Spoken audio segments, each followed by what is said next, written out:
बाहेर आल्या आणि विठ्ठलपंताला बोलायला लागल्या, स्वामी फक्त एकदा आता माझ्या निवृत्तीनाथाला उठू द्या. आईसाहेब आतमध्ये गेल्या, थोडी शिवरंजनी लावा. हा आतमध्ये गेल्या आणि गेल्याच्या नंतर महाराज आईसाहेब रुक्मिणी माताने निवृत्तीनाथाला उठवलं. अमोल महाराज काय अधिकार असेल निवृत्तीनाथाचा? काय अधिकार असेल? निवृत्तीनाथाला उठवलं, निवृत्तीनाथाला बाहेर घेतलं आणि निवृत्तीनाथाला वचन मागितलं, निवृत्तीनाथ हा आता आम्ही कायम तुम्हाला सोडून जाणार आहोत, जाण्या अगोदर एक वचन मला दे निवृत्तीनाथा. सांगितलं आई काय झालं ग, तू का रडते? बाबा तुम्ही का रडताय? सांगितलं निवृत्तीनाथ हा त्या धर्ममार्तंडाने न्याय दिला, आम्हाला जावं लागेल, पण एक वचन बेटा तू आम्हाला दे. ए बाळा 5 वर्षाची मुक्ती आहे, ती तुला काही मागेल तिला देऊ नको, माझा सोपान तुला काही मागेल देऊ नको, पण माझा ज्ञानराजा तुला जे मागेल ना ते त्याला दिल्याशिवाय राहू नको. वचन दिलं आणि आईसाहेब आणि बाबा दोघेही मला इंद्रायणीमध्ये जे समर्पण त्या ठिकाणी केला. ऐका ऐका जे समर्पण केला सांगा तुम्ही. आई गेली, बाप गेली, निवृत्तीनाथाला रात्रभर झोप लागेना, कुट्याला पाठ ठेवून हुमसून हुमसून निवृत्तीनाथ रडत होते. सकाळी ब्रह्म मुहूर्तावरती आईसाहेब मुक्ताई उठल्या आणि उठल्याच्या नंतर आवाज दिला, आई ग. हा आवाज ज्यावेळेस निवृत्तीनाथाच्या कानावरती पडला, परत निवृत्तीनाथाचं हृदय भरून आलं आणि आई भेटणारी आई आज ओ देत नव्हती आणि मुक्ती धावत धावत धावत इंद्रायणी मातेकडे गेली. ए इंद्रायणी मा सांग ना ग माझी आई कुठे आहे? आई ग करत मुक्ताई भटकायला लागल्या. सिद्ध बेटावरती आई गेल्या पण आई दिसत नव्हती. धावत धावत धावत धावत निवृत्तीनाथाकडे आली आणि निवृत्तीनाथाला विचारलं, दादा आई कुठे आहे? दादा बाबा कुठे आहे? महाराज निवृत्तीनाथानं सगळं घेतलं, सांगितलं मुक्ते आता आपली आई बाबा कायमच आपल्याला सोडून या ठिकाणी गेली. आणि हे वाक्य 5 वर्षाच्या लेकरांना ऐकले आणि जोर या धुमाडा फोडून मुक्ताई आई साहेब रडायला लागल्या.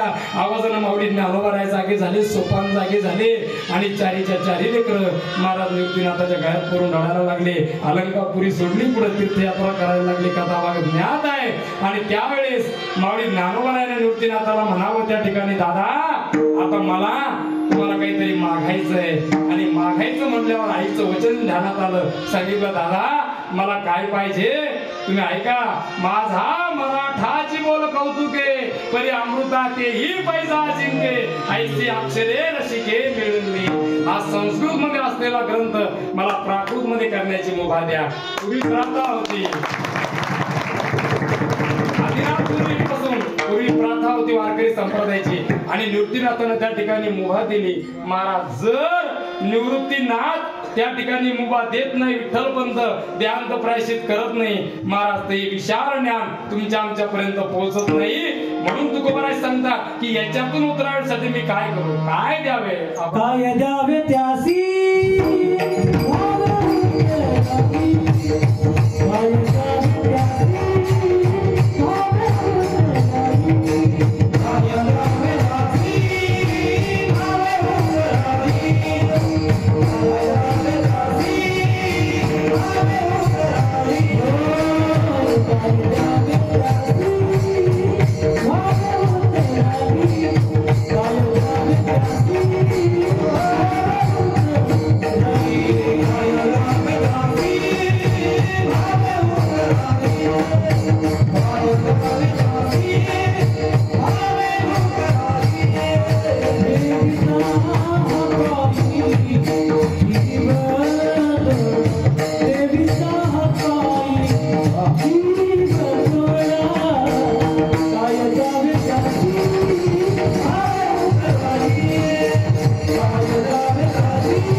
होतं सांगा?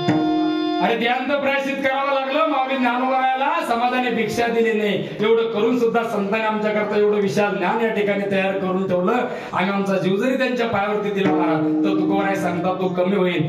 मग संत काय करतात तर ते सहज बोलतात अभंगाचं तिसरं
अधिकार झाला. गाथा लिहिली बर का. गाथेची रचना तुकोबरायाने केली पण गाथा कोणी लिहिला गंगाजी मावळाने. मला सहज बोलले इथंही घडलं उपदेशही घडलं. आणि पुरणपोळी खाण्यासाठी आलेला गावबा याच्याकडून उर्वरित भावार्थ रामायण करून घेतलं. सहज बोलणे करुणी साह्या शिकवती झाला अर्थ याचा एवढा. मला सांभाळतात कसे अभंगाचं शेवटचं चरण.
Devi da